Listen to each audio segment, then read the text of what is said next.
பிப்ரவரி 14 வரும் காதலர் தினம். காதலர்கள் மனதளவில் ஒன்றாக ஆதலர் தினம். கண்ணியமான காதலர்கள் என்றுமே மோதலர். காதலில் உறுதியாக இருக்க வேண்டும் இரு பாலர். காதல் கொண்ட இருவருமே அன்பாளர். உண்மையான காதலர்கள் ஒருவரை ஒருவர் தாங்கும் வீலர். காதலில் மட்டும் உறுதியாக இருப்பவர்கள் சிலர். காதலை கைவிட்டு விலகுபவர்கள் பலர். உண்மையாக நேசிப்பவர்கள் ஆகிறார்கள் நாளர். காதலர்கள் ஒருவருக்கொருவர் போடுவார்கள் தாளர்.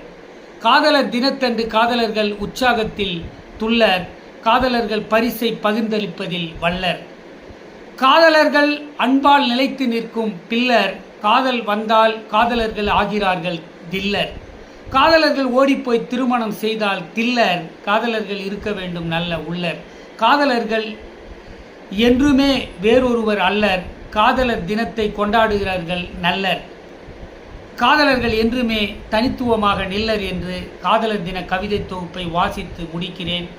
கவிஞர் ப. போத்ராஜ். ஜெய் பீம், ஜெய் ஹிந்த், வந்தே மாதரம். நன்றி, வணக்கம். தொடரும். குறிப்பு: ப. போத்ராஜ் ஆகிய நான் சென்னை உயர்நீதிமன்ற வழக்கறிஞர் சங்க தேர்தலில் நூலகராக போட்டியிடுகிறேன். அனைத்து அன்பான வழக்கறிஞர் பெருமக்களும் எனக்கு வாக்களித்து வெற்றி பெற செய்யுமாறு இருகரம் கூப்பி தாய்மையுடன் கேட்டுக்கொள்கிறேன். நன்றி, வணக்கம்.